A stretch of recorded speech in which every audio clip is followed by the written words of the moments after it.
As the sun sets on the Cold War era, we prepare for the new era, focusing on World War II, with Vanguard soon to be the newest addition to the Call of Duty family. Question is though, how has Cold War fared in the near year lifespan, not only as a Call of Duty title, but also as a video game in 2021? I know the general consensus with video games nowadays is to only outline the bad, but this week we're focusing on the positives of Cold War that, to many players, would have gone unnoticed. A few of you may disagree with some of the following choices as, hey, we're all humans, we all have our own opinions, and that's what makes us unique. But this is my list and my opinions, so if you have any discretions or problems with this list, then feel free to let me know at benkulski on Twitter. I'm xAMK Epic from xAMK Clan, and here are 10 reasons as to why Call of Duty Cold War is a great game. And if you're new around here, hit the subscribe button and hit that bell. Oh no, not that bell! Number 10, the spawn system. And just like that, boom, I just dropped a tactical nuke already in the comment section and we're only at number 10. So here's my reasoning. Yes, you can make the argument that spawns at times in Cold War were awful. Trust me,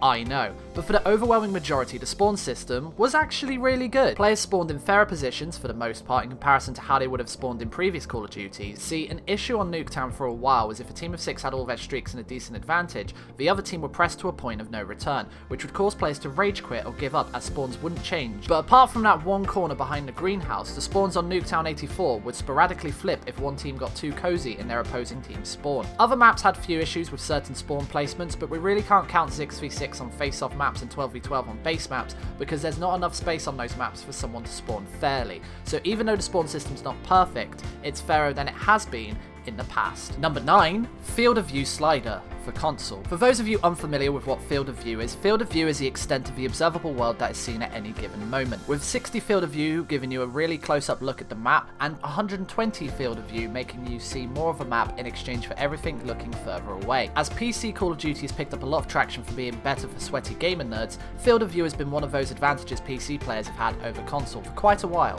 which wasn't too big a deal when Call of Duty was devoid of crossplay, but now that crossplay is well and truly a device going forward into the future Call of Duty games, developers need to assure that one type of gamer doesn't have an unfair advantage over the other, so the inclusion of Field of View on console helps cover their backs from being biased or in favour of certain players. Having Field of View has been so beneficial, keeping a level playing field for all players on Cold War, and will hopefully be a major consistent feature going forward. Number 8, collaborating with Warzone. For quite a few years, there's been a bias on which manufacturer makes the better Call of Duty titles, as Treyarch and Infinity Ward have their own unique styles for their branch Call of Duty, and fandoms have their views as to which company is the better developer. So Cold War teaming up with Warzone doesn't seem like too big of a deal nowadays, but Infinity Ward working alongside Treyarch on one Call of Duty title is really cool. Before you say, I know other developers like Raven Software have a more hands-on approach to how the game is ran and coded, but still using weapons from a Treyarch COD on an Infinity Ward game is super cool and amazing to see from someone who's seen the longevity of a franchise. It also provides Cold War with more of a branding, as in order to level up the LC-10, which is the meta weapon, players can either level it up in Warzone, the downside being that for the most part you're using an LC-10 with average attachments, or you can play Cold War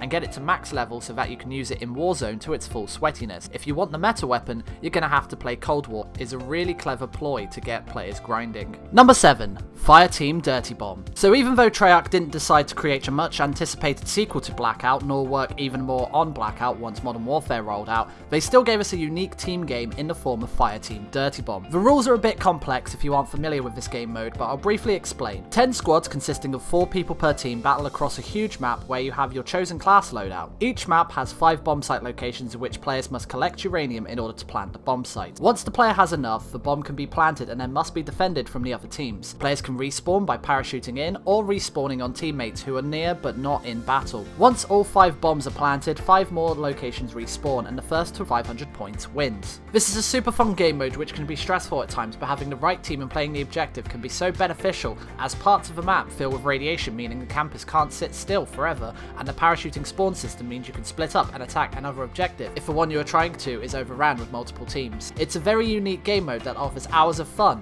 for all players. Number 6, Combined Arms. Sticking with the more is more theory. More people means more chaos, and Combined Arms is the right amount of people with the right amount of chaos. This is essentially a modern day ground war, but it's simply incredible. Having multiple big group game modes offer more fun and excitement, and more chances to get the challenges done for those weapons you want to get DM Ultra on. Game modes such as Domination, Hardpoint work wonders, but Assault is my personal favourite, as playing the objective pays off. Otherwise known as War or Momentum in previous incarnations, Assault works as a team have to secure the objective like a Domination elimination flag, but once the area is secure, the enemy team are pushed back further and have to regain the momentum whilst fighting from behind. The attacking team earn momentum and can have an easier opportunity to win unless the opposing team steps up their game. Combined Arms works beautifully, as not only did the big maps such as Armada and Crossroads work with different areas to attack and defend, but the forced objective play meant most elimination over objective players were left stuck unless they played the objective. It's a lot of fun and one of my favourite things about Cold War. Number 5.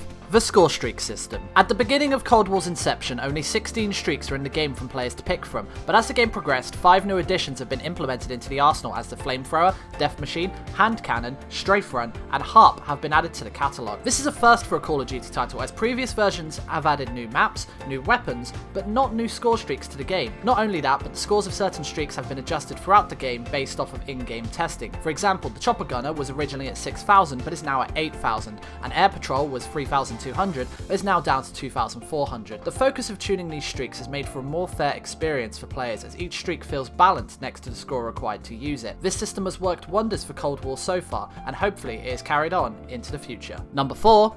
DLC additions. As of Modern Warfare 2019, DLCs have been free to all players with no extra purchases required. Therefore, even bad DLC additions to the game can be seen as good because, I mean, they're free. However, Treyarch have been really good with the way they've structured the DLC content for Cold War. The insertion of new maps, weapons, vehicles, zombies, executions, operators, and so much more content, all of which didn't require a purchase to unlock. Some DLC weapons were unlocked through completing certain challenges with a weapon in the same category, whereas other weapons were unlocked through the Battle Pass, with Treyarch adding content at the start and midway through the Battle Pass as to not to blow their load all in one go. No, I am not editing that.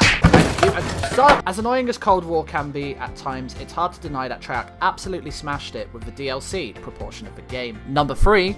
The variety of game modes. In an increasing expanding game, it can be difficult at times to keep things fresh for people who play 2 to 3 hours a day. Having an overwhelming range of options keeps things fresh and allows for people to play fun game modes, other than just the basic TDM, domination, search and destroy, kill confirmed, etc. But most Call of Duty titles feature a wide variety of different lobbies available to the players. However, Treyarch ensured that throughout seasons in the game's progression that a whole handful of different choices could be selected, having playlists such as the typical Nuketown 24/7, as well as Prop Hunt, Blueprint, Gun Game, Multi-Team Hardpoint, Sticks and Stones. The list goes on. Zombies have had their fair share of exotic game modes too, with the standard round-based format game mode, Cranked Zombies, where you explode if you don't kill the undead quick enough, Outbreak, offering a more open-world version, or the newest edition Survival, where you have to eat fruit to survive.